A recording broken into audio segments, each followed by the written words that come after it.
was some good stuff. I know there was actually good things and usable things there, but you know what? That was special for us. So, That was and now we're live. And we're live. Now we're live, so anything that you say can and will be used against you. And for my editing pleasure. So, let's go ahead and get kicked off. 3, 2, 1. Hello and welcome to The Long View, a podcast that takes a deep dive into board games that have stood the test of time. Today we have an extra special guest host who's been on The Long View before and has seen its downward spiral. That I'm referring to the recent hosts, you know, the whole changeover in the hosts that, you know, people still don't know how to feel about it. But anyway, Alex, you've seen both sides of it, and now you get to enjoy life after the apocalypse. We have Alex Singh on the podcast to talk about Yedo. How are you doing today, Alex? I'm very fine. How are you today? I'm frozen. That's how I'm doing. And you telling me about eating ice cream earlier did not make me feel any better. My feet, as a matter of fact, right now probably have very low circulation. It's cold up here. Did you have the day off today? No, I did not, TC. I worked a full day, and I had to go out to my car several times. Oh, but my neighbor, and this is the northern Midwest for you. When I got home from work, my neighbor had used his snowblower to like blow all the snow off my driveway. That's just, you know, that's what we get to deal with the people around here. Very, very good folks, and you kind of got to be because this land hates us, so we kind of got to band together. Yeah, you heard TC Reed, my co-host and partner in crime here on The Long View, literal partner in crime for this episode. Indeed. Good to be here. I am glad I'm not in snowpocalypse. It's more like icy cold apocalypse. It was a light dusting of snow. That's, for some reason, every time it snows this year, we get treated afterwards to, like, you know, some sort of new phrase they're using on the Weather Channel to try to make it sound more worse, like just bad, more bad and worse than the last time. Like we get the polar vortex and then cold snaps and icy cold blasts. And we've just been through so many of them now that it's just kind of like, all right, well, I won't be going outside. And I got a buddy who just moved over those last like 9 months. He moved from right around where I'm from here down to Phoenix, Arizona. And he was telling me about how he golfed 2 weeks ago. Yeah. That sounds wrong. Apparently he doesn't value our friendship anymore.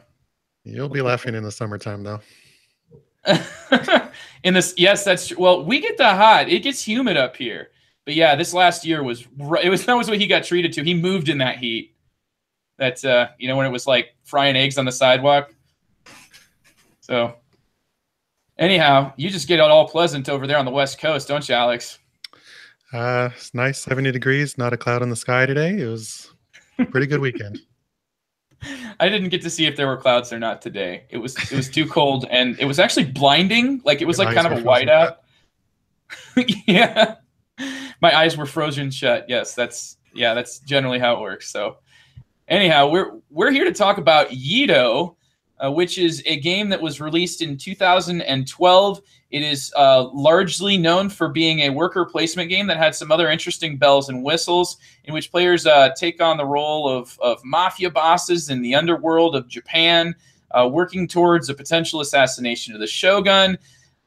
Came out from Eggertspiel and Pegasus, and then was brought to the United States by IDW and Pandasaurus.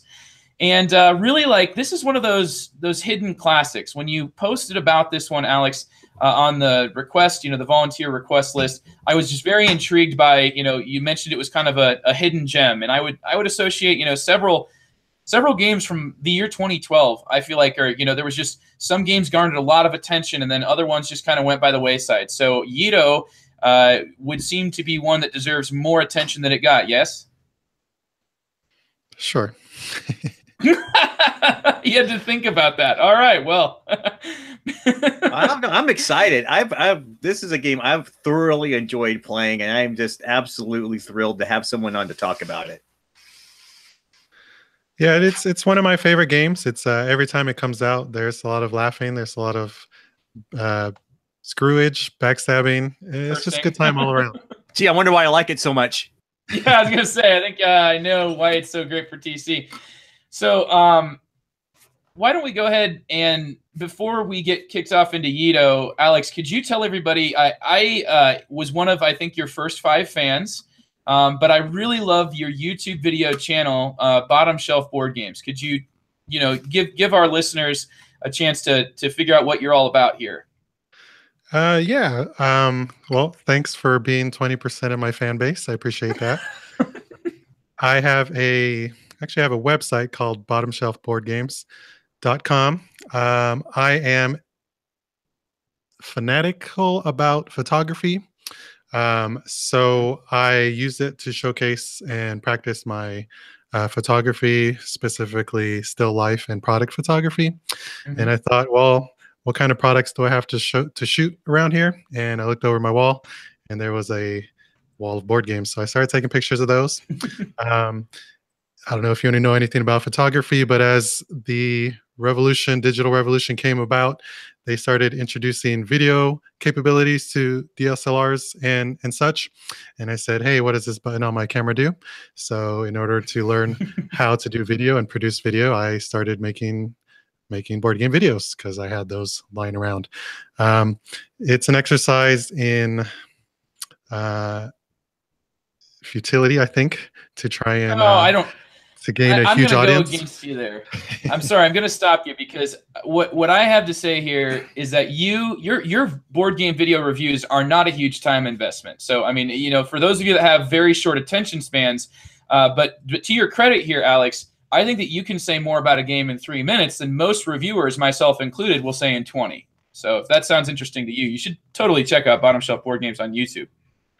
Yeah, I do try to keep everything under 5 minutes. I try to make something that I would want to watch, and I don't want to watch things that are more than 5 minutes, so that's what I got.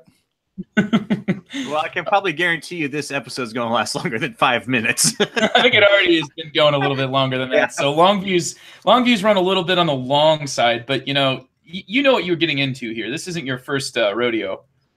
Yeah, I don't know what I was thinking, but here I am. I love that remorse. We've already got a winner. Well, Alex, now that we know a little bit about you, could you tell us about the game that's on the menu tonight? How did you get introduced to Yedo, and how has it continued to be relevant for you and where you're at? Yeah, I'm always drawn to games through their artwork. I'm a big believer in good production. These are physical objects that take up physical space in my house. I try not to have ugly things in my house, myself excluded. And when you look at the cover, it's fine. It's pretty decent, but the board specifically is just, a beautiful painting of the city of Yedo, and it's divided into these districts, and it's bright red and greens and blues all over the place, and that really intrigued me. And really, I just took a chance on the artwork, and turned out to be a pretty good gamble there. Absolutely. So at this time, was Yedo one of your first worker placements, or were you a well-seasoned worker placement gamer at that point? I had a pretty good handle on worker placement games. Probably Agricola was my first, and it's not too different from that. It's not going to revolutionize the worker placement discussion, but it does it well, and it's solid in the genre. Absolutely. So at this point, worker placement games have become, every other game. And when this was coming out, though, worker placement was, I think, largely more of a hobbyist connoisseur level tool. And I think that, when Yedo came out, it was the dawn of like Lords of Waterdeep. So would you place Yedo as an entry level worker placement game, or would you say that it's more for people who want more complexity and more heft, I suppose? I think just from the playtime alone, the box says 2 to 3 hours. 3 hours is a pretty good estimate in time. Just on length alone, it's wouldn't recommend it to a newcomer.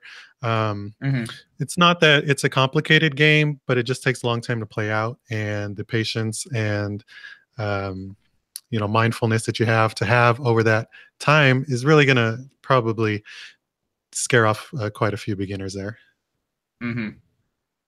Certainly. So what about Yedo's design is it that attracts you most? I guess, like, what's the spark notes here first before we get into the nuts and bolts? Yeah, certainly. So the basic premise is that every player is in control of a family clan, and they are trying to impress the new shogun who's been installed. So you're going to try and complete missions and curry favor with the shogun, and at the same time, you're going to be beating down the other families to make sure that they can't do any impressing of themselves. So what I like about Yedo the most is its ability to tell stories. I'm not. You mentioned that in your TWA review. I remember that. It's an interesting. Yeah, I really appreciate games that can do that through the actual gameplay, through actions that you take. They make sense contextually within the game world. I'm not a huge fan of games that tell stories through long paragraphs of text or things like that. That try to introduce narrative as opposed to story. I rather have the story come out of the gameplay, and I think Yedo does a really good job of that. Certainly, yeah. I think we're contrasting here with, like, flavor text versus the game's mechanism sort of telling the story. I think that's an interesting distinction there. All right, so we've heard what you enjoy about it, Alex. TC, you've mentioned this is one of your favorite games. Could you give us a little idea of like what you enjoy about Yedo? Oh, geez. Well, I ran into this game shortly after playing Lords of Waterdeep. And so we got a hold of Yedo. And I really enjoy, I mean, the artwork's great. I like the different, but if I remember right, you get your own player board, right? And you're playing a different clan. Is that right, Alex? Yeah, it's supposed to be like your family house, and you'll have a bunch of little buildings, and you'll keep your stuff there. Yeah, and that's one of the things I really like how all that was organized, and I like the interactions in this game. So there's a lot of things about it, and I also like the cards. We got the quest cards, correct, Alex? So you got the quest cards, and you got different things that triggered. I loved that that mechanism. Yeah, everything is driven by mission cards, which is that's it. Yeah, it's basically recipe fulfillment, and you'll see in plenty of other games, but they drive the whole experience. They really come to life, and it's really cool thing. Yeah, I even almost got a chance to play this on Saturday. I was like, oh, but it didn't hit, and I was very, very sad and disappointed because, it's one of those games that I'm glad I have in my board game shelf, because every time I break it out, like Alex says, it's always just like a ton of fun, and people are always like hooting and hollering, and yeah, it's a great experience. Absolutely. I think that those two responses really dovetail into one another. That, it's telling a story. I think, TC, you can appreciate that aspect of it, and I think the story here that's being told is kind of interesting. And for me, like having no experience actually playing the game, but just kind of studying up to get ready for this, I find it fascinating that you're not taking on the general run-of-the-mill role that you'd take in a worker placement Euro style game. Usually, you're kind of nebulous merchants that are simply trying to make money and do things efficiently and build themselves up and occasionally tear others down, but usually mostly build yourself up. Here, you are kind of competing clans that are willing to stop at nothing to be the one standing as king of the ashes after this untimely demise. And I just think that the types of quests that you're engaging here almost sound like they were taken out of Lords of Waterdeep, but have a little bit more of a luster to them, being tied to a historical period and not, what you'd expect from a dungeon crawler, inspired system. So, I mean, you're going to be undertaking things like first you need to scope out the times that the Shogun goes hunting, right? Figure out when the Shogun's hunting and when he's not going to be there. I mean, all these things are like you sort of kidnapping and sort of plotting to eventually be the one to replace the Shogun. Does that sound accurate? How close am I to your experience there? Yeah, you're definitely not a good dude in this game. Very many of the missions have you kidnapping, murder, theft. There's no bones about it. It's you're in the underworld of feudal Japan. There are, as you mentioned, There is a method in which you can overtake the Shogun. That generally doesn't happen, but it is possible. Generally, you're just trying to curry favor with the new Shogun who's there. Sure. So you mentioned that there's not all that much things like worker placement wise that Yedo does differently. I still feel like there's some aspects that warrant more of an explanation. You know, like there's of course your standard, like you place a worker here, but you take an action, but no action in this game is guaranteed. That's kind of an interesting thing. As you mentioned, it ties in, you know, we're not good people. It ties into that because, you know, you can be stopped and prevented from taking actions by these pawns that are sort of rotating around the middle. And those are supposed to be like the cops, right? The city guard or police. Yeah, they're the helpless security of the city. They definitely don't get paid enough for what helpless. Certainly. Yeah, and I think if we get into the actual turn structure of each phase, we can kind of see what does differentiate it. Not that it's, you know, a totally bog standard game, but it is not, you know, something completely new. But we can dig a little deeper if we dig into the turn structure here. Absolutely. Go ahead, kick us off. Yeah, certainly. So the games actually begin with an auction. There are about 5 or 6 spaces in which players can begin bidding for different things in the game. Usually these are going to be resources, either weapons. You can actually hire a geisha to your family clan. You can buy mission cards. You can get other action cards. And what's nice about the auction that I enjoy that it's a once a round auction, and every person can only win one item. So they don't tend to drag out too long, which can happen in a lot of games when you start, you know, upping your bid by $1, $1, and $1. You know, it's you make your bid, and if it wins, it wins. If not, you move on to the next one. So you know, right off the bat, once rounds are good and tense. I agree with that. Yeah, they're really nice, and it really gets the action started for this, what's going to be a pretty long experience. It's about 11 rounds, and it's a nice way just to get you right into the game. You can usually get a couple of nice things out of it.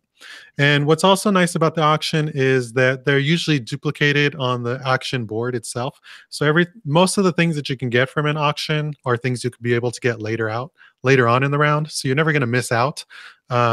But what you are saving is efficiency. You know, you're saving that turn that you're going to use to get that later in the round. So that's a nice thing too. After we finish the auction, then we go to the event phase, which is kind of one of the flavor things of the game. There is an event deck, and every round you're going to flip one over, and this is going to flavor the entire round. These can vary from, you know, there's an earthquake that might shut down one entire section of the board. There might be a flood that might, you know, shut down the port. There's a ton of things. They generally tend to affect everyone equally, which is nice. I can't remember off the top of my head if they single out anyone, or if it would be who the leader is, which if I'm honest, I'm not too fond of things like that, but it's not too big in the game. After we do the event, then we go to the actual worker placement. And around the board, there are 7 districts, and you'll just be placing your disciples on each of the district spaces. Each district has individual worker placement spots, so you can place your person there. And the thing about this game is when you place your worker, you don't actually do the action immediately. You're going to do that in a subsequent phase. So everyone's just taking turns placing one disciple at a time, jockeying for position, cutting people off, trying to, you know, there is actual discussions going on. You can try and meet up in different spaces. There's trading within the game, but trading can only happen within the market district or the tavern district, I believe. So you have to actually coordinate with someone, say, hey, do you want to trade? We have to meet in this spot. I don't know if the rulebook says it's binding. We never play it that way. So if someone says, I'll meet you in the market district, and they can just change their mind later and say, oh, sorry, I don't need to go there anymore. So some hijinks can ensue there. After the worker placement phase happens, then, as we mentioned previously, the patrolmen start moving around the board. In the center of the board is a little circle. There are a blue and a red arrow facing in counterclockwise or clockwise direction. Depending on a coin flip in the beginning of the game, the patrolman will actually move one space forward. Whoever happens to be in that district will be arrested, and those workers will actually go out of the game unless you're down to your last two, which they'll just come back to your house. So generally, you can see it coming. You'll see that guy is going to move one space forward, and he's going to arrest everyone in that district. So I probably shouldn't go there. What complicates things is the action cards. Action cards can be won in the auction, and action cards can do all sorts of things. One of the things he can make is the patrolman move 2 spaces, and now everyone who was planning that they were safe are now going to jail. There's another action card that says the patrolman stays in place, or he doesn't arrest anyone. So there's always things to consider. If you see someone has an action card and they move into a strange place, you got to probably think about why why is he going to that place that's going to be arrested. Exactly. Yeah. So you can kind of use that to your advantage, or maybe they're bluffing you and they just want to see the world burn and everyone goes to jail. Like TC. Right. And I've seen that on more than one occasion. After that, we do the actual activation of the workers, and again, in turn order, one by one. Every player will take off one worker and activate the space. These vary, mostly just collecting resources. You can buy weapons in the market. You can buy mission cards at the courtyard. You can get a blessing from the temple. So you can just gather all the stuff that you're going to need. And the reason you need all that stuff is to eventually start completing missions. And that is pretty much the entirety of the game. It just keeps going around 11 rounds, and we see who wins. Sure. So, boy, there's a lot to pick apart there, man. Let's start back at the auction, because we discussed this just a bit before press and record. But this auction that you've talked about has some features to it that call to mind a classic called Princes of Florence. And there's one other element here, Alex, that we didn't talk about that I think is quite relevant. But before I get into that, what I mean by that is you can only win one item, and you're going to be auctioning based on the choice of whoever's the player with the impetus to, whoever's choosing essentially gets to choose what you're going to auction, and then they bid last, correct? Correct. So whoever's the active player, they choose the category that's going to be auctioned, and printed on the board is going to be a minimum bid price. And that's basically the starting bid. They tell everyone, hey, we're going to bid on weapons. The minimum bid is, I don't remember the exact number, but they'll say the minimum bid is 5, for example. Then it goes once around the table. Everyone can raise their bid, but they only get one shot. When it comes back to the active player, they have the final chance to either raise the bid or pass and move, and then they will get to start another auction on the next item that they choose. Absolutely. So there's 2 things. Like, first of all, this sounds like an improvement in a way of Princess of Florence, because in that game, the other new players as well as myself had to be sort of coached as to what was the appropriate minimum bid for each of these different items. Here, you've got the designer already kind of stepping in and saying, well, you're not going to get this thing for less than 500 mon. Is that how do you? Yeah, there's a lot of Japanese lingo in the game that can really twist my tongue. So we just say money. Yeah, it looks like you got the mon. The mon. I mean, that's kind of like slang here in the U.S. anyway. The mon. Yeah, got to get the mon, hun. So another thing that's quite interesting about it is that once you win something, you're out of the round. So whoever bids last essentially just buys something at face value. That's kind of a nice advantage. Yeah, right? That's definitely one of the things to consider when you're bidding is if you pass, that gives you opportunity to be the last man standing and pick something else for the minimum bid, basically. Chances are it's not going to be the thing that you really, really wanted, but getting something really cheap isn't a bad consolation prize. Correct. And so there's a lot of different decks of cards here that you're going to be choosing from whenever you're taking these actions. And a lot of these actions are, I guess, they're resources more, I should say. But you've got, your action cards, and you've talked about how those are used. Those can really sort of change the pace of the game and offer a little bit of, like hidden information for players to use to their advantage. You've got end game scoring cards that could give you, kind of arbitrary points. You'd say like points for not doing a specific type of mission in the game. Like, you never did kidnapping. Wow. That makes you such an honorable murderer, I guess. You're getting other resources. You're getting mission cards. Every time, though, that you're drawing from a deck of cards, what I enjoyed about the way this, sort of changed the just, fishing for the best card is you're always drawing 3 cards and picking one, and then the other 2 cards are not going to go in a discard pile. You put those right back on bottom of the deck. And so, like the players sort of have at least some knowledge of what might come up later on in the deck. That deck is being added to underneath by players. That's same thing that you'll see in Princes of Florence, especially as the game goes on. I don't know if this happens in Yedo, but in Princes of Florence, by the end of the game, the different sort of works, the different sort of they're like workers that would produce a work for you. You're going to go through that deck, and you're probably going to see the same cards multiple times. So I liked that you're discarding to the bottom of a deck, to prevent just random shuffling and stuff. I thought that was kind of interesting. Yeah, it's nice. In practice, you generally don't tend to churn through the decks too often, so it's probably not going to be too useful. When some of the decks start thinning out, then that can really really be helpful, especially the mission decks. Those are the smaller decks in the game. When there's only 4 or 5 mission decks and you start churning through those, then you can really start manipulating. But for the most part, it's not a huge consideration. Sure. I think that, like you mentioned with the mission cards, that would be to me where it would be most necessary, because, like these mission cards that you're going for come in different sort of levels of difficulty. And what I was really just thrilled by here is that when you complete a mission, do not generally lose the resources that you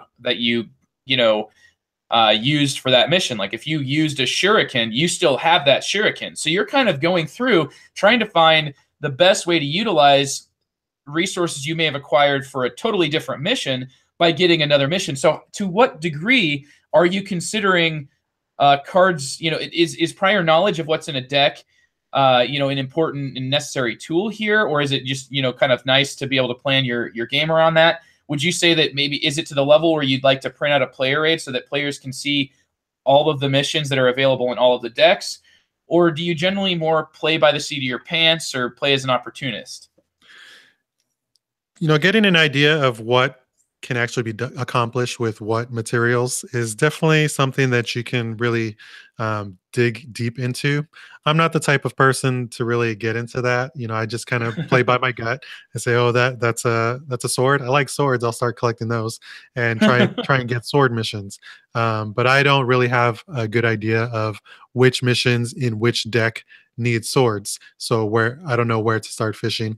But if there's probably the biggest drawback from the game, or the biggest negative sentiment that I see, is that people do start getting familiar with the missions, and they do get a pretty good idea of what items are necessary. And you might not draw the card, but at least you up your chances of getting that done. There's one card specifically, a mission card called Kill the Shogun. Yeah. Now this mission card is pretty interesting. You mentioned earlier that the mission cards are divided into 4 levels, basically, from green all the way to black. Green missions being the easiest to accomplish, where black ones are generally pretty tough. The Kill the Shogun mission is a black mission. If you accomplish it, which is quite a feat, you need tons of resources, lots of money. It's really difficult. I've never seen it accomplished myself. I've seen it very close, but not completed. Basically, whoever accomplishes it gets a boatload of points, and the game will end immediately, no matter what round it is. Just because you accomplish the mission doesn't mean you win, but you're going to get a ton of points out of it, so you probably have a good chance of it. So that mission, it's a static mission. It's not randomized in any way. So people can start learning, oh, he's collecting this, and that. He's probably trying to kill a shogun. We need to stop him. So that kind of can happen if you play it often enough and you get really familiar with it. I guess I don't take things that seriously to really, um, or I'm not attentive enough to to know what's going on. Maybe Sure, that's sure. Well, I mean, it seems like it's really kind of pushing past, playing the game to see what story plays out.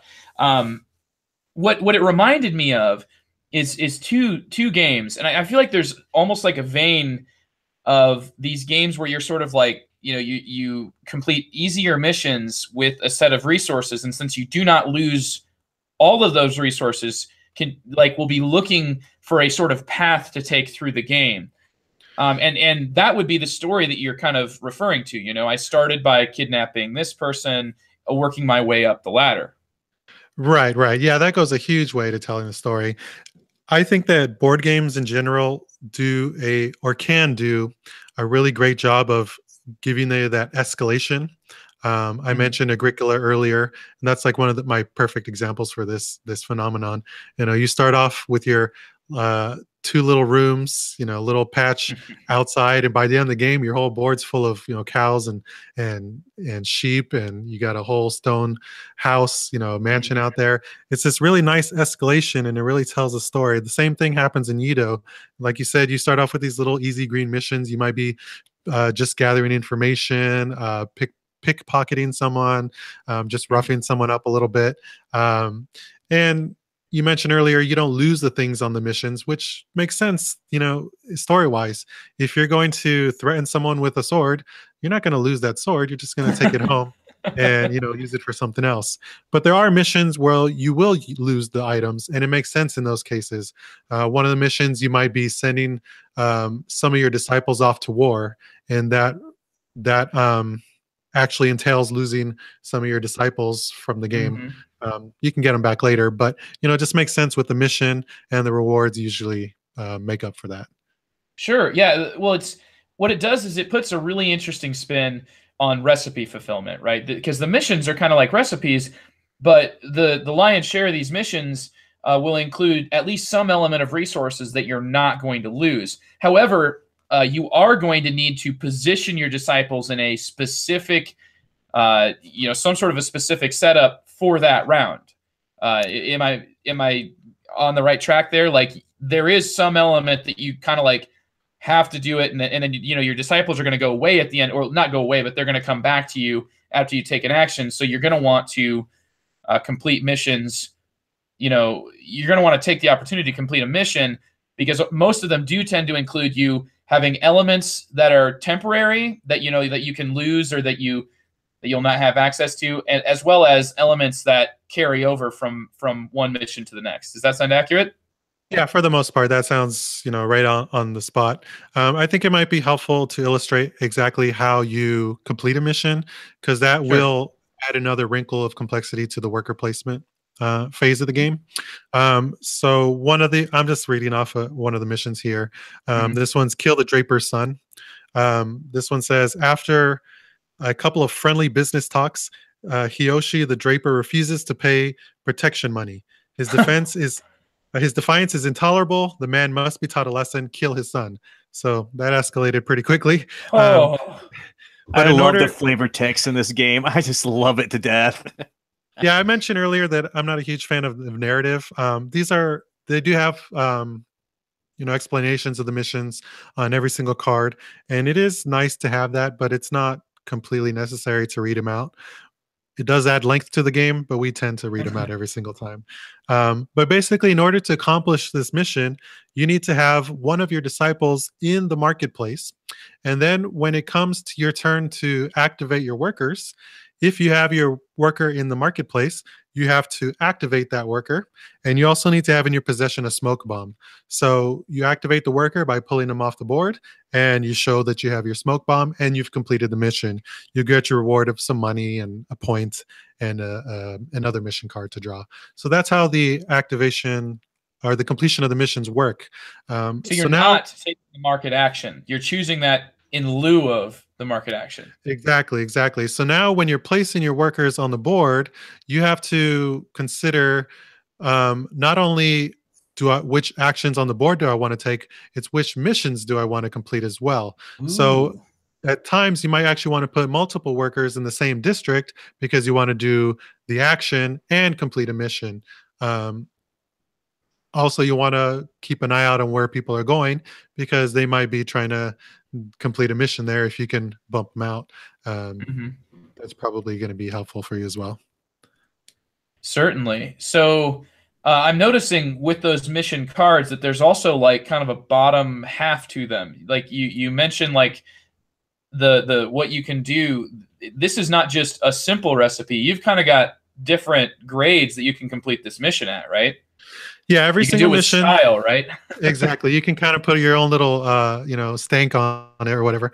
You can complete it to its base requirements. Like in that case, it was go to the market and have a smoke bomb. So you can imagine, you send your disciple out there. He sets off a smoke bomb and he kills the Draper's son in the chaos that ensues.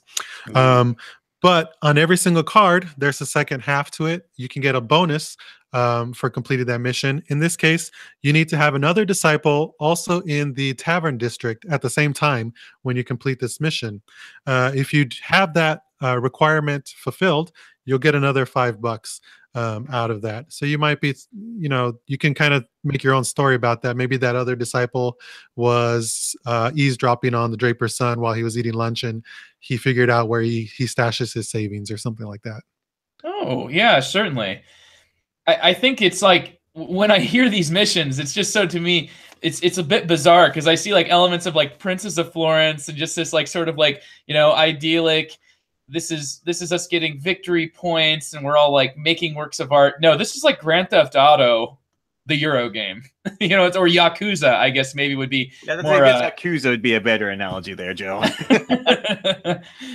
Yeah, it makes no bones about it. I think we're so inundated with games that are set within the medieval time or the Renaissance time, and there's a lot of the themes are idyllic.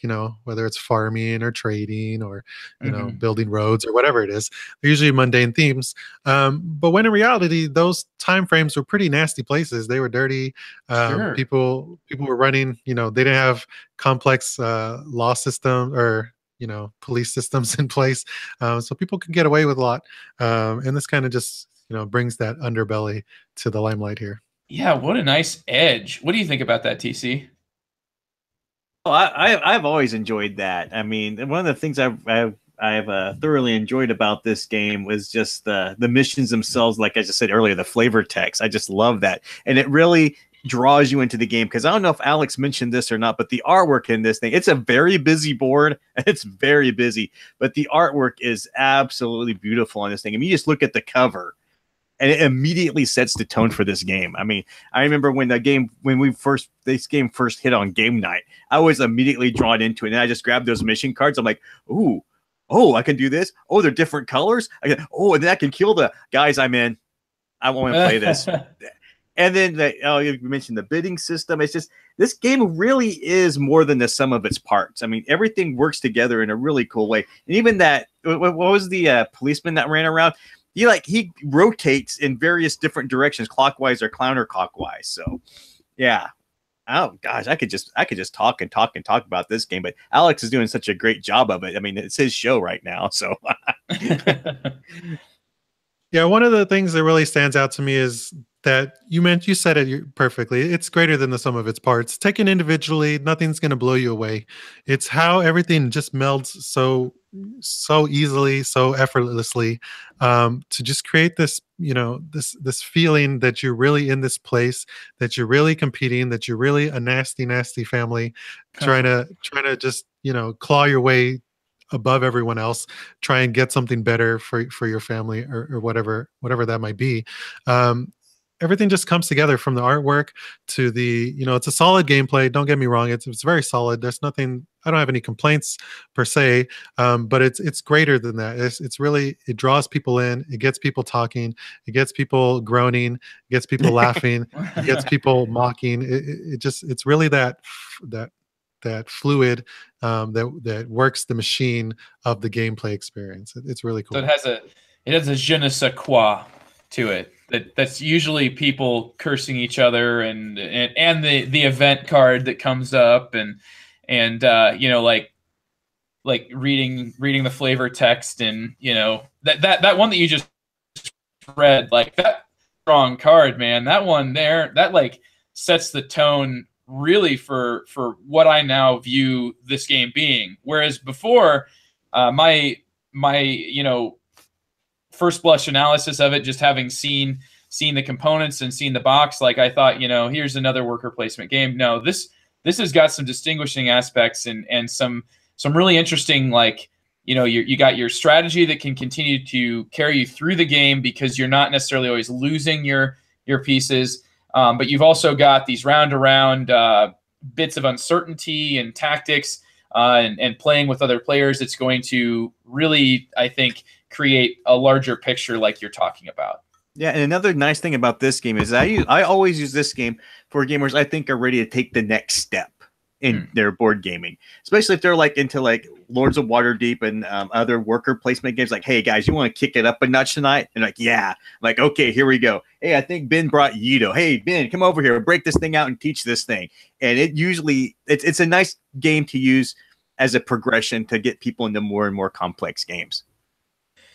Sure. So you've got a player board in this game as well, right? Like you're actually able to do a little bit of sort of building up and banking of resources. Yeah, so one of the major ways that the game limits you, you're not spending your resources. You actually have hard limits to the items that you can carry. So you can only have, I believe it's 4 weapons at a time, and I think there's 8 total weapons in the game, different types of weapons. So you won't be able to accomplish all the missions because you just won't have the right mix. And that's going to be limited. That limit goes all the way around. You're only limited to a certain amount of action cards or bonus cards or mission cards at any one time. And that's going to be all facilitated through your player board. Everything's really nice and laid out. You keep your mission cards to the side, completed missions to the other side, weapons in this little space here. So it's really nice and well laid out. Sure. And you can actually build some annexes, right? That give you some bonuses. Yeah, so these annexes will give you slight bonuses, but they also give you action spaces for your workers that only you can take advantage of. So you can kind of build your own little dojo, I guess. No, actually, dojo is one of the annexes. You can build your clan compound out and really create something. Cool. So, do you find, like, in the event cards in this game, you've mentioned that these event cards come up and, like you said, result in some groaning. Now, is that usually, what kind of groaning usually is that? Is that like, we all just lost, or is that I just built my first annex and now I'm going to lose it type of groaning? Yes. So the event cards can be decisive for sure. One of the things that we didn't mention is there's actually 2 modes in which you can play this game. There is what are they even called? Is it Shogun mode? Geisha and Samurai, I believe. Or is That's it Geisha? Right. So the Samurai mode, for me, that's the only way to play. Okay. The Geisha mode kind of dulls the edge of a lot of the events and a lot of the action cards. So some of the action cards, like you mentioned, there's an earthquake that could actually destroy one of your annexes that you've spent a lot of money to build. I don't know every single card off the top of my head, but I'm guessing that's going to be a samurai card. If you're going to play in the Geisha mode, you actually take that card out of the deck and you'll never see that. So it really kind of dulls that really hard edge to the game. If that really bothers you, I guess that's there for you, but it just everything, these events really go in toe and toe with the flavor of the whole experience. It wouldn't really be the same without them, I feel. I'm not one for take that type of stuff. There are action cards where you'll play it on someone and something bad's going to happen to them. I'm really not a huge fan of that. It's there, so be aware of that, but it's not going to be happening every single time. If someone has an action card and they're holding on to it, you probably know that they're waiting for something good to a juicy target for that to land on. So you can get your own action cards and try and retaliate. Or there's like a cancel action card that you might find. So there are ways to prepare for that. One of the biggest ways to prepare for it is at the temple spot. There is what's called the blessing. If you go to the temple, you can get blessed. When you are blessed, you can actually avoid many of the events. So an event might come around and say everyone has to pay up, like your bank folded or something, and now everyone has to pay half of their money, unless you are blessed. So if you have a blessing token, you can turn that in at that time. The gods have shown their favor on you. You don't have to pay any money. So if you're prepared at every single time, you can always have that blessing available. In addition, there are lots of spaces on the board that let you peek at the upcoming event. So you go in the action space, you look at the card and say, oh, that's going to happen. I better get ready for it. You just put it right back on top and you try and prepare for it. Absolutely. So you've got a certain amount of things you can do to sort of stack the game in your favor with this event deck, it sounds like, at least getting a little bit of knowledge. Is that what you're just mentioning? Yeah, so it will take an action. And, if you're feeling lucky, you'll never take an action. But if you're a little more cautious, it's there. Like I said, you can get those blessing tokens. It's how safe do you want to play it? That's going to dictate how hard you're going to get hit by it. I think this is one of those elements and design choices that really adds to your immersion in the game's world. I think that this is something that's present in like Galaxy Trucker. You can take a look at the cards that you're going to be going on a mission with, but you don't see all of them. There's the uncertainty there. You get a certain amount of information, just enough to know what's going to come hurt you, but not so much that you can just totally plan against it. It makes me think of, say, Pillars of the Earth, another pretty popular worker placement game where there's events that happen in that game, and there's only I think one player per round can actually take the action to go look at what that's going to be for the next round and gain like an immunity if they so choose. They can gain an immunity. So that's something that I at least find. I'm glad that that's a design space that's worked with, because whenever I see event cards being a part of a game, it can definitely send chills through my spine. Yeah, and that's also probably going to be one of the more decisive parts of the game, for sure. Mm-hmm. They're not all negative. Those just tend to be the ones that people remember. You don't remember when your drive to work was great, but when you got a flat tire, that's the one that you remember. Certainly. So they are prevalent, and they are definitely gonna make you say some bad words under your breath. But that you just kind of roll with it in this game. I don't know. Like I said, it's just greater than that one event. There's so many other things that really just tie those events together with the actual gameplay that really just make you roll with it. Yeah, it's a robust game. I mean, that's just one little piece, like you said, that makes this larger picture. You're also going to start with an interesting card. Could you go into depth about the Blackmail card? Yeah, certainly. So turn order is established randomly in the beginning of the game, and to kind of balance that out, there are these resource cards that you draft basically in reverse turn order. So the player who's going last is probably going to pick what they believe is the most powerful starting resource. So everyone's going to get that card, and on the backside is the Blackmail card. If you hold on to that card for the whole entirety of the game, you're going to get some points from it. So that's always nice.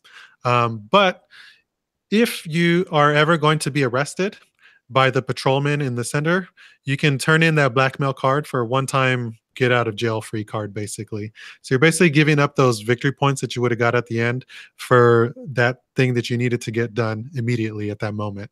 So it's that nice tension there. You really want to hold on to it because it's $2 in the hand. Not $2, 2 victory points. It's already given to you, and then you're just giving it away because you're about to go to the slammer. So it's a nice. It's almost there. like a bit of a, it's like you're trying not to. It's a bit of giving a bit of a bonus, at least a little bit of a pat on the back to anybody who's been totally able to avoid the cops throughout the game. And I guess in essence, like you said, a bit of a get out of jail free card, literal get out of jail free card. Right, certainly. And like I said, there are some action cards that are going to move the patrolman, and someone might move that patrolman and you thought you were safe and you're like, I really needed to be here. I need to complete this mission. I'm going to turn in my get out of jail free card. So it's going to happen. And people are going to do it perfectly. Yeah. So.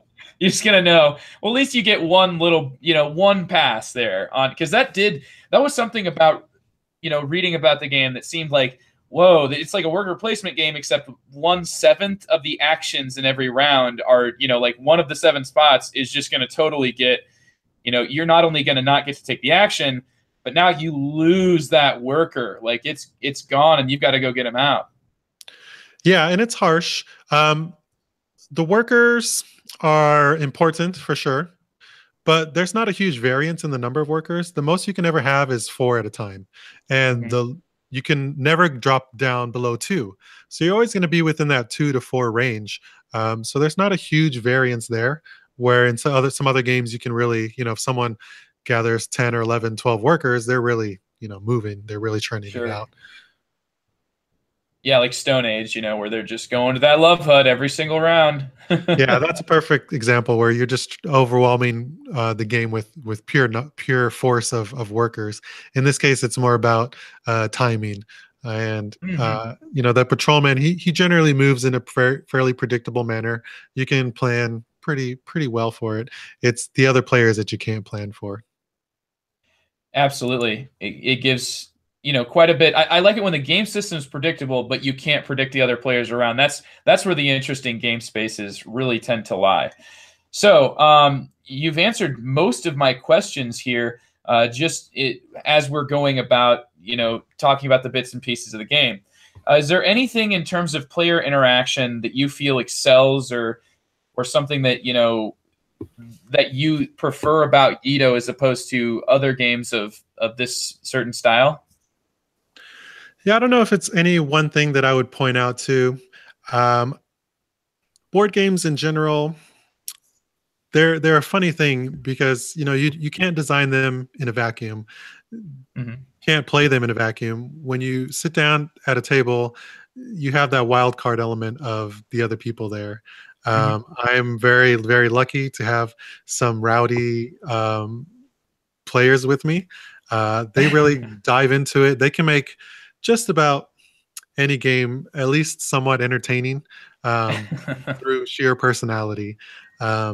What I like about Yedo is that it lets your personalities, really shine. It gives you ample opportunities to really, dig into other players, to really have your moment to shine. It gives every player a chance to be in the spotlight, to really show off who they are as a player, whether it's that backstabbing, play every single action card on that one person who screwed me just that one time, even though they're in last place.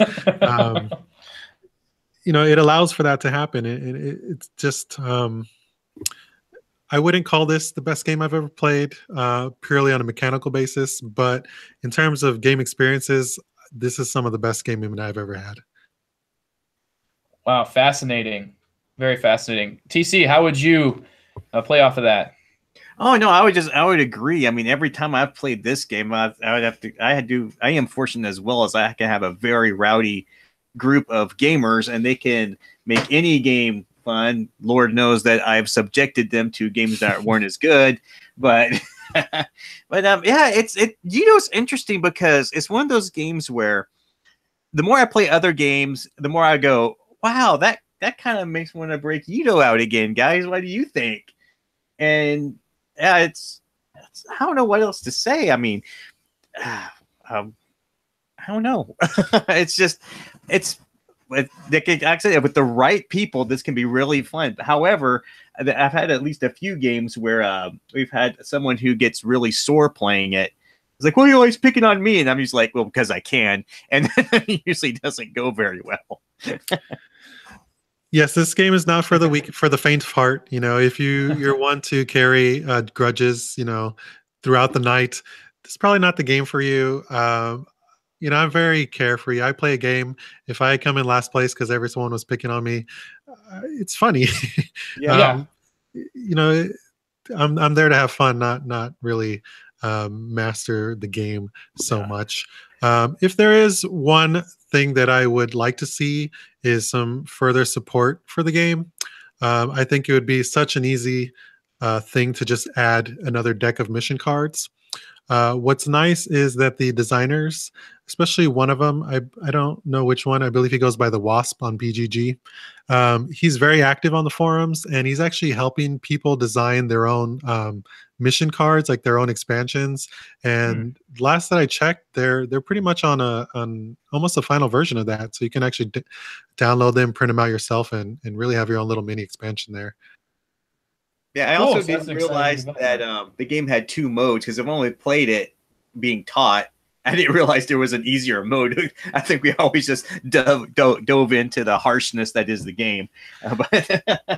Yeah, certainly. I mean, if you're going to play a game like this, there's no point in making it, try and make it a stroll through the park. It's a rough game. It's going to beat you down. It's going to poke you and prod you. It's going to do what it does.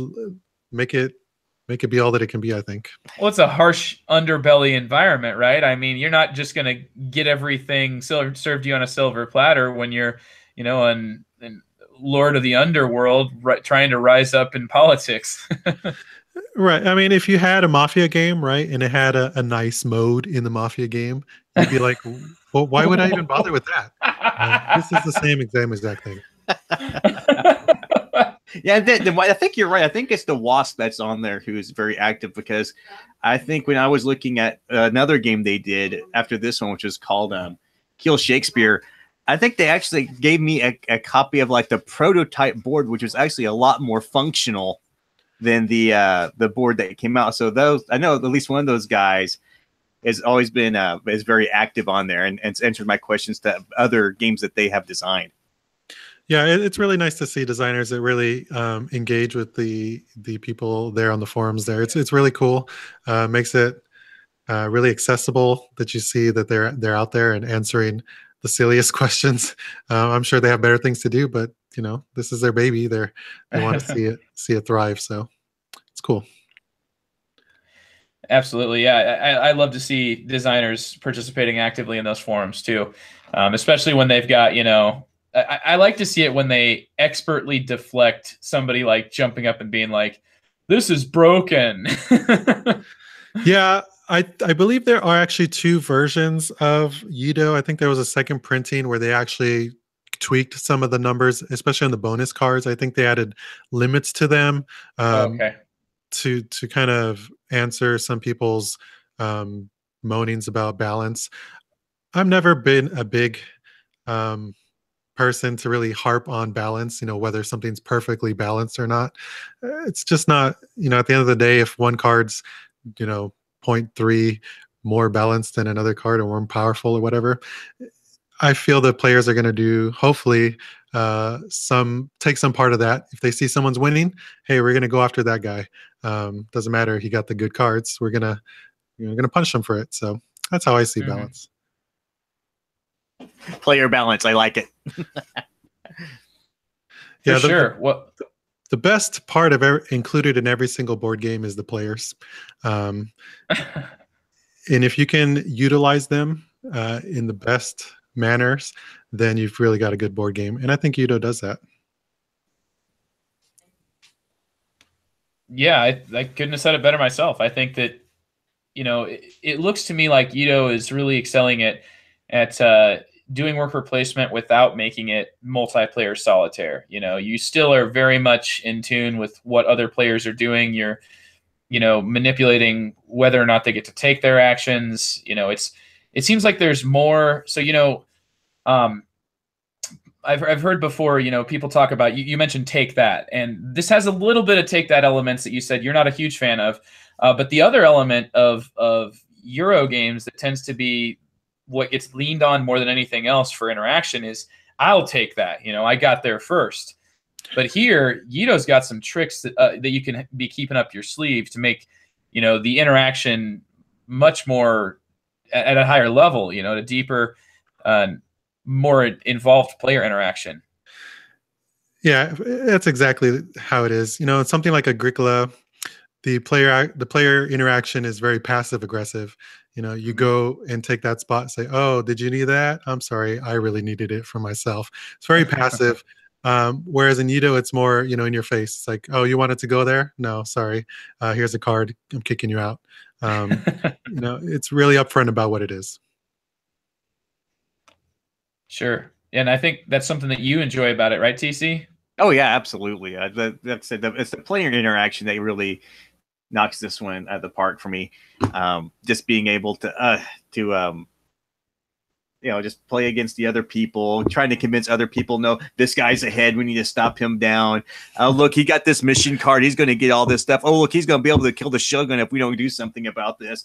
Oh, by the way, he used his blackmail card. He's lost 2 points. Let's see if we can't lose a meeple and get them into this jail. Oh, yeah. It's it could be quite rowdy and quite fun. It sounds to me like this, in a large way. I know that it's just really fresh in my mind. That could be what's causing me to bring this up. But we just spoke about Tribune recently, and that's a game where you've got this action in it called Tribune, and it's tough to pull off. Like, you have to have support of a combination of different powers in the game. So, you know, when somebody finally does pull off a Tribune action, it's a pretty big deal. And it sounds to me like this sort of has that sort of huge shoot the moon action, you know, where you can actually assassinate the. So there really is that sort of, you know, there seems like there's an underlying tension in each little bit and piece of this game. The missions to me are really interesting because, like, a game like Colosseum or Tricarion, where, you know, you're acquiring resources and then you never lose all your resources. You know, generally you don't lose all your resources. You just look for ways to make the ones that you have into, you know, bigger, better things. And I really like that because you know, it gives a continuity to the game. Whereas, like, a simple resource acquisition and recipe filling game tends to me to feel, you know, kind of pointless. Here you've got, you know, like, you've got knowledge of card decks that can really help. And I just was looking at the contents of each of the card decks. The big, expensive mission deck only consists of 11 cards. And you're going to be dealing out at least equal to number of players of those at the start of the game, correct? You're forced to take one of those at the beginning of the game. Am I saying that correctly? Not quite. You have to take one of the 2 higher level ones, either a red one or a black one. So you can choose to not take a black card to start the game, which generally I don't, because they are very difficult to do. Only when I'm feeling like I need to take a huge swing do I take a black card. Oh yeah, that's half the fun. You just set a challenge up for yourself. I mean, I love doing that. And plus, if you take one of those black cards, and people are like, he's not going to be a threat for a while. Wrong. Sure. Well, it seems like, you know, I keep wanting to compare this back to like, and I know a lot of people don't mind this element to games, but I've never been a big fan of games that I would call like deck fishing, where it's like, I know what I want. Let's see if I can draw the right card here in my, like, you know, in my 4 or 5 actions. I feel like here Yedo is much more about, like, let what you've drawn sort of dictate your strategy, more so than try, you know, choose what you hope for a strategy. And then it almost turns into a form of output randomness where you're just like, okay, well, these are the types of, and I'm gonna crap Huron, or I'm gonna massacre a sacred cow. And I'm going to say, it's like, well, I've got all these white grapevines here in my vineyard. I certainly hope that I can draw the orders for the white grape wine as well.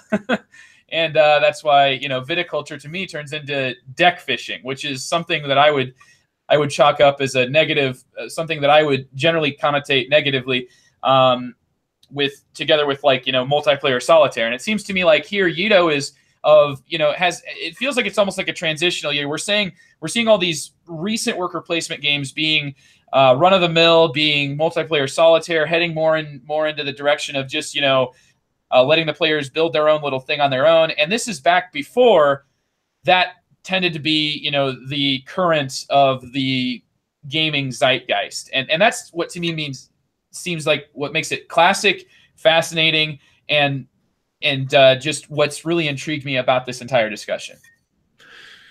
Yeah, I understand the top decking kind of issue that can arise. And to be frank, it does happen. Very rarely, though, usually towards the end of the game when you have, you know, you're just taking a wild swing. Hopefully you get a like, mission. I got all this stuff. I'm gonna try to get something to spin it on. Wah! No, that's not gonna work. You're drawing 3 out of 11 cards, though, and that's if nobody is dug for a black card, period. So, I mean, you're seeing more than a quarter of the deck right there. Yeah, mostly. There is an action to just draw a single card, but mostly you do draw 3 and pick 1. But, you know, like I said, sometimes you're just fishing. But in order to curtail that from happening, in order to accomplish these missions, you need to have so many plates spinning in the air. It would be a huge coincidence that you just happen to have that single card. You happen to have those 4 exact weapons. You happen to have 3 workers in the exact districts that you needed. It's really hard to pull off. It's possible. I've just never seen it happen, but you still try. I like the way you still try. Plates spinning in the air. I think that's an absolute great analogy of how these missions really work and why these missions are the core of the game. Yeah, without the missions, it'd be really just a bog standard, you know, worker placement. You wouldn't remember it a couple weeks from after you played it. But it's these missions that really bring everything to life. They have these little bits of just little hints of story, but it's really through the items that you collect, through the assignment of your disciples on the board. That's really telling your story, and as you build up towards them, it's really telling the story of your family. And it's in opposition to a lot of recipe fulfillments where you're kind of building up and then dumping it all out, building it up, dumping it all out. This is just a slow escalation to this final form, you know, of this powerhouse family, hopefully at the end of the game. Yes, that is what's really cool about this, that it's you are going to look down, you know, at the end of your game and just see all these different little bits and pieces that you acquired on the way, and each one you're going to think like, I remember when I got that shuriken so that I could complete, you know, the mission where I had to knock off somebody's, you know, the innkeeper, or, you know, or hold somebody ransom. And I really think, you know, you're going to, because of the continuity there, you're going to get a lot more out of this one than you would out of, say, like you mentioned, your standard run-of-the-mills recipe fulfillment games. So do we have any thoughts, any unturned stones here, or is this where we're going to end it? Is this month 11? I have a question for Alex. People who like Yedo, what game would you recommend that they play? Oh, got an eyebrow raise. Awesome. I got you off guard. Excellent. I don't know. I'm a fan of just playing the game that you like. So just keep playing Yedo. Yeah, okay. Don't bother. Just play Yedo some more. I can live with that response, Alex. We did mention it a few times, but I really just want to reiterate how beautiful the board is. This is like a really oversized board. I think it's like a 6-fold board. It's huge. It's going to take up most of your table. I believe it's a husband and wife team who illustrated Volwinkles. I did not know that. It's reminiscent to something like a Menzel piece, where it's really just this big, huge, cohesive painting with the board, the actual necessary board pieces kind of laid over it. It's really quite lovely. For sure. I may have, did I incorrectly attribute this one to Michael Menzel at one point? You probably did, but that's okay. Yeah. Cut that out, TC. Yeah, it's very reminiscent. It's in that same style where, you know, he'll have this huge cohesive painting that if you strip out all the board game stuff, it'd be really just nice painting on the wall. But then it really just, this is probably a little bit more board gamey than something like Michael Menzel, but it's really reminiscent of something like that. Sure. It seems like it still stayed functional, though. I like that element. I've played one illustrated by that illustrator, by Volwinkle, and it was Vanuatu, and that was a beautiful game that had some very unfortunate choices that made the game look better but play worse. Right. I think that was one of their earlier ones, so that might have been something that they learned over time. Well, thank you so much, Alex, for mentioning this one and agreeing to come on to talk about it. And I think we've given people an idea of whether or not this would be something they'd be interested in. I definitely, the idea of the long view here to look into the past and figure out what was special about that. And I think this is really reminiscent of an era. It's like something that has pieces of your old school interactive Euros, and you see sort of like it is like its spot in history headed towards the future. And I honestly think that it did not get enough attention at the time that it came out when I was early in my journey through the hobby. And I'm glad to hear a lot about it, and a lot of, hearing it in the particular light that you've cast on it, which was not just positive. You talked about every different piece of the game and whether or not it was something that you specifically preferred, and how overall it paints a picture that you like, even though some of the parts of it are not exactly ones that you would advertise it by. So you've done a really great job of giving us a really overarching idea of what there is to find in this Yedo.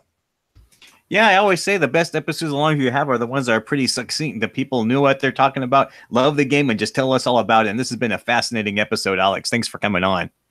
Thanks for having me. I really enjoy talking about the games that I really, really do enjoy. And thanks for having me. Absolutely. Well, check out Alex's YouTube channel there, Bottom Shelf Board Games. I'll say that again because, like I said, man, you had me as a fan, and you still got me there. So keep putting out some good stuff here. And we'll hopefully hear from you into the future too, because there's some other games that I know that you'd volunteered to be on for the long view. So I'm happy to have met you in this finally face-to-face thing, since I knew you from commenting on your videos before, but it's really great to be able to see one, see your like TC mentioned, your succinct, which is kind of a counter to mine style. Well, yeah, one of the things I really enjoy about this is absolute joy is actually getting to talk to people that I have fringe contacts with. So it's been pretty cool. Like the last one we did with was it Mark from we talked about Tribune. I watched his videos. I was like, oh, I finally get to talk to this guy. He's gonna destroy me because I'm gonna talk about TI4. It's gonna be great.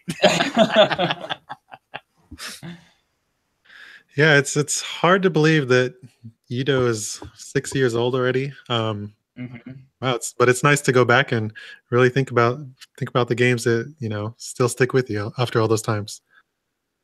Certainly, we're gonna keep that mission up here at the Longview.